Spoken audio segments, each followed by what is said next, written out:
प्रभाग क्रमांक 5 मधील नगरसेवक पदासाठी स्वीकृती मिळूनही ती नाकारत राजाभाऊ आलुरे यांनी अपक्ष उमेदवारी अर्ज दाखल केल्याने स्थानिक राजकारणात मोठी खळबळ उडाली आहे।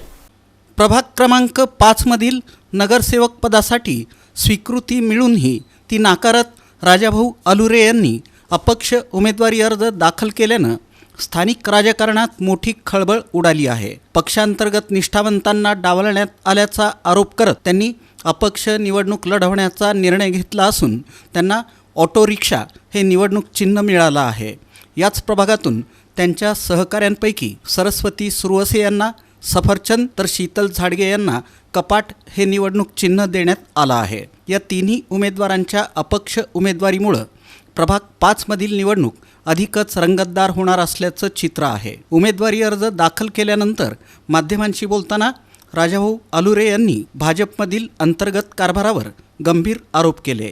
ते म्हणाले की पक्ष वाढवण्याऐवजी काही जण आपल्या परिवाराचा आणि गटाचा विस्तार करण्यावर भर देत आहेत। निष्ठेनं काम करणाऱ्या कार्यकर्त्यांना डावलण्यात आलं असून आमची स्पष्टपणे फसवणूक झाली आहे। आमदार विजयकुमार देशमुख यांनी मला AB फॉर्म दिला होता, मात्र नंतर दिशाभूल करण्यात आली आणि ऐनवेळी निर्णय बदलण्यात आला। त्यामुळं आमच्यासमोर अपक्ष निवडणूक लढवण्याशिवाय दुसरा पर्याय उरला नाही। प्रभागातील नागरिकांचा आम्हाला प्रचंड पाठिंबा आहे।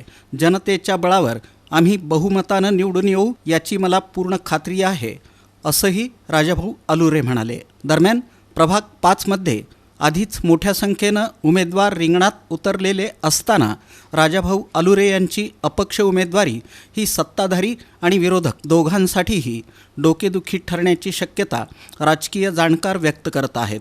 निष्ठावंत कार्यकर्त्यांचा मुद्दा आणि स्थानिक नाराजी या पार्श्वभूमीवर ही निवडणूक अधिकच चुरशीची होणार असल्याचं स्पष्ट दिसत आहे। नाही, अजून त्यांचा आमचा काही संपर्क झाला नाही। आम्ही या सगळ्या प्रक्रियेमध्ये होतो। आज आम्हाला चिन्ह मिळालं, इथून मालकाची दिशा मालक स्पष्ट करतील, पण आमची दिशा किंवा आमचा निर्णय ठाम आहे। आम्ही अपक्ष निवडणूक लढणार आणि जिंकणार 100%। आज लोक हे म्हणतात की ह्यांचा 2 वेळा पराभव झालाय, निकष लावलेत। मग ज्या व्यक्तीला तिकीट दिलं त्याचा बी 2 वेळा पराभव झालाय, त्या व्यक्तीचा बी 2 वेळा पराभव झालाय। मग ही कुठला निकष लावला?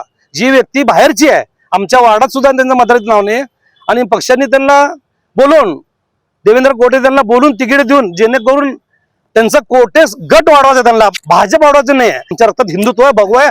आमचा जीव जरी गेला, आम्हाला तिकीट नाही मिळालं तर आम्ही भारतीय जनता पार्टीतच राहणार आहे। विरोधकाला विचारा म्हणजे आम्ही त्यांना विरोध समजत नाही। माननीय आमदार विजयकुमारच्या माध्यमातून आम्ही गेल्या 10 वर्षात कोट्यावधी रुपयाचा निधी आम्ही भारतीय जनता पार्टीच्या कार्यकर्त्यांनी लोकांपर्यंत पोहोचवलेला आहे। त्या विकासाच्या जोरावर आम्ही निवडणुकीला सामोरं